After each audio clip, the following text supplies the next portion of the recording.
this episode of Criminals, Cutthroats and Convicts, we look at part 2 of our Van Diemen's Demons. The Gentleman Bushranger, Matthew Brady. Matthew Brady was born approximately 1799 in Manchester, England. It is assumed that he was brought up with some kind of education, as he was always well spoken and could actually ride a horse very gracefully. It is thought he may have been a groomsman or horse groomer before being nabbed. It appears that he was caught stealing a basket with some butter, bacon, sugar and rice. It almost sounds like he was stealing supplies for a picnic. In England, sentenced at Lancaster Quarter Sessions, held at Salford in April of 1820. He was transported to Australia in 1820 aboard the Juliana, the Juliana being one of our previous episodes, to New South Wales, where he spent 4 years of his 7-year sentence.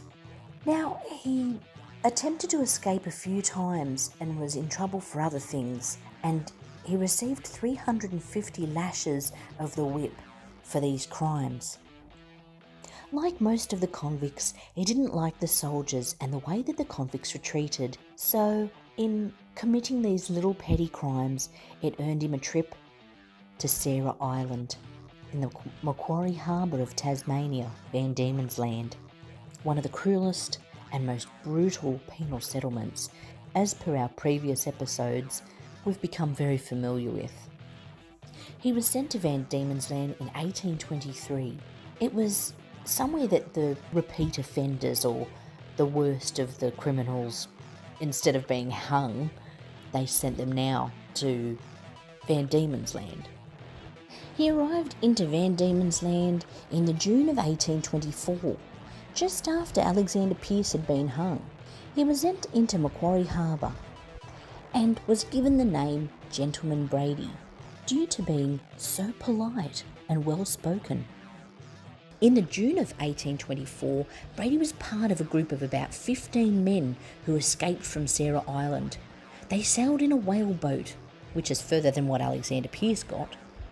They sailed the whaleboat out of the mouth of Macquarie Harbour down a 321 kilometre trip that took them 9 days, all the way around to the mouth of the River Derwent at Hobart, and spent the next 2 years as bushrangers.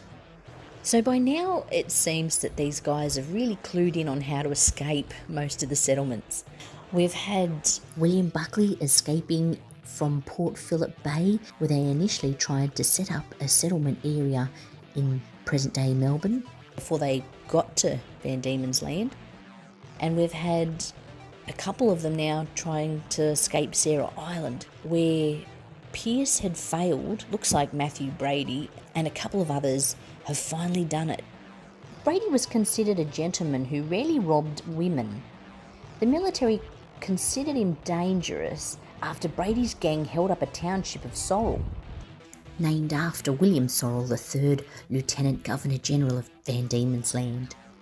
This was in the November of 1825, when they went into Sorrel Jail and took it over. Lieutenant William Gunn tried to fight his way inside the jail, but unfortunately was struck several times by Brady's gang in his right arm, smashing the bone. This meant that William Gunn had to have his arm amputated, and from then on, he ended up being known as Wingy Gunn. William Gunn gained the name Wingy as, after having to have his right arm amputated, the sleeve which went over his stump looked like a wing. With Lieutenant William Gunn out of the way, Brady's gang managed to escape. They even left a makeshift scarecrow standing up so as that it looked as though they were still in there and they could safely get away. A Lieutenant Governor, George Arthur, posted rewards for the capture of Brady and his gang of £25 and a conditional pardon.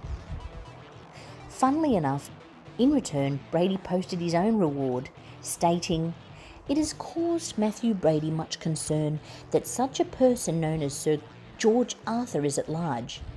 20 gallons of rum will be given to any person that will deliver his person unto me. I also caution John Priest that I will hang him for his ill treatment of a Mrs. Blackwell at Newtown." By now, Brady is getting a bit of attention from the settlers.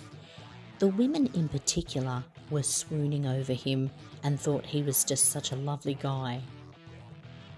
The Brady gang actually kidnapped a man. It was a Mr. Dean, who was an overseer for Silas Gatehouse near Grindstone Bay, about 60 miles northeast of Hobart. They kept the man for 6 days, and he was able to, after being released, give a detailed description of what the men looked like and who they were, including several arguments between Brady and McCabe. Now, there were a few members of Brady's gang that Mr. R. Dean was able to describe. Brady was called Matt by his comrades. He described him as being stout, squarely built, and slightly marked with smallpox. Dunn was taller, with red whiskers and pock-pitted face. Bird was dark, tall and athletic, with the appearance of a gypsy. He had lost part of one of his fingers. McKenny was short, stouter and fresh-complexioned. Brown was described as being deaf. Murphy was a little man with a piece of gold lace with a little precious stone round his cap. Cody was subject at times to dreadful stings of conscience. And Brian, there was no description of him, just his name. So there were 8 men described out of the gang of 14. Brady and his gang spent years hiding and coming out, finding places to rob, getting ammunition and food where they could. They had a tree named Brady's Lookout, and they hid sometimes if they were being followed in this tree area. They also had a lady that was helping them in the bush. They had actually a few places that they could go and hide with various people who knew of Brady and the gang, and due to his reputation of being quite a nice guy when he wasn't robbing you, they were able to hide out a lot of the time and go under the radar. For the most part, Brady's gang were loyal, although he had kicked out a few because they wouldn't stay within the realms of how Brady ran the ship. He didn't want people killed, he didn't like hurting women or saying anything nasty to women. He was a kind robber, you could say. He didn't kill anybody, not until he was betrayed by one of his own. One night, Brady and one of his men went to Thomas Kenton's place where they could get solace, or they thought they could get solace, but waiting for them was soldiers. He'd betrayed them. Brady's mate got away, but Brady was captured. And while the soldiers went out and Kenton was getting water and supplies, he put his wrists over the fire and burnt off the rope that was binding his hands. He was free and he shot off to the bush, but he made it very widely known that Kenton was a dead man. Brady and his gang actually held up one of the wealthy mansions in the area. It belonged to a Mr. Dry. It was kind of a funny occasion because although for Mr. Dry, his house was being taken over by outlaws, but Brady danced with the women and had a good old time drinking and carrying on, and they went and there didn't seem to be much trouble at all. But Mr. Dry didn't see it that way and complained to the soldiers and the law enforcement. It was a new moon, so the night was particularly dark. A servant managed to run to town and raise the alarm. A posse of troopers responded and a gunfight ensued. No one was killed, and the Bushrangers slipped into the night. Days later, Brady and his gang captured a boat intent on sailing to the Australian mainland, but due to bad weather crossing Bass Strait, they were forced to turn back. As none of the men had much experience on a boat, they'd actually captured a man who was looking after the boats in the area and took him with them. When they had to turn back, the group were very upset and uneasy and found a place to sit and drink. Many of the gang got very wasted on the alcohol, but Brady kept a level head. Unfortunately, McCabe, who he'd been friends with for such a long time and one of the original men escaped from Sarah Island with him, got into a fight over where the party was headed now. In the fight and the drunken brawl, the man who was sailing the boat for them was shot, and Brady was most upset. He didn't want anyone to die. As a result, McCabe was kicked out of the gang. His long friend was now gone. Days later, due to his aggressive nature, was captured soon by the soldiers. Upset about losing James McCabe, Brady was angry and needed to exact revenge, and there was one man who he could exact that revenge on. He turned up at Thomas Kenton's place and, despite him begging for mercy for his life, shot him dead. Brady left. It would be the only man Brady killed. Like most of the bushrangers, we find they get betrayed by those closest to them, usually their mates, and this case was no different for Matthew Brady. There wasn't that many of his original gang left now, and when gang members came along, they usually trusted them if they'd known them before. There was an Irish convict named Cohen. He joined the group. He was sent by Lieutenant Governor George Arthur to spy on the group and ultimately bring them down. In late March of 1826, the gang that was now left 10 was ambushed at the mountain hideout in the island's northeast by a party of soldiers. They scattered about, running every which way. Brady and one of the other men ran along the river, but Brady was shot in the leg and they jumped into the river and tried to get away that way. Later on, Brady found a place to sit by himself. It was on the property of a John Batman, who we know from our Buckley episode, later on would find Melbourne. Batman knew that Brady was in his area and he set off from his house to find him. It didn't take long. They'd heard the gang running through the bushes. He tracked him down and saw him limping through the trees. "Are you a soldier?" asked Brady, reaching for his gun.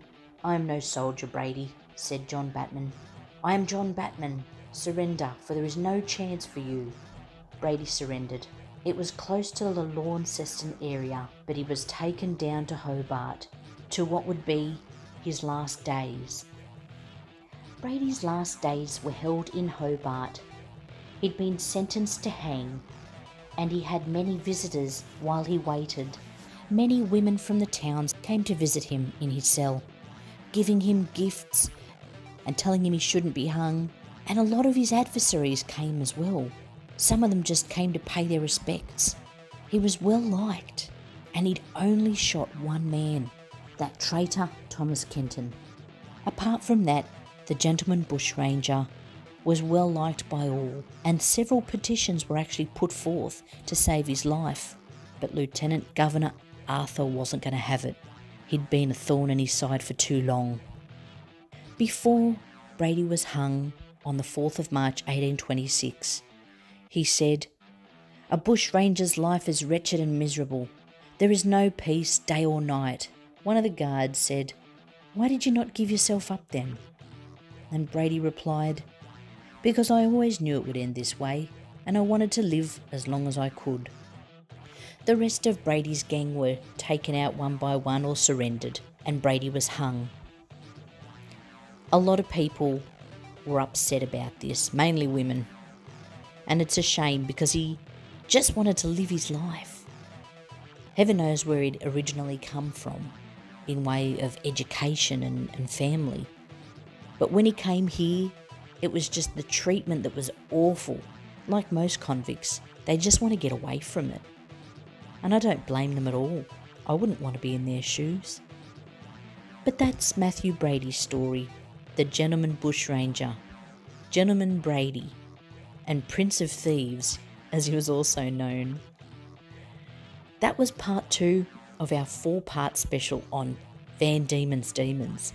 Stay tuned for part 3 when we look at Samuel Brighton and his gang. We do hope you enjoyed the episode.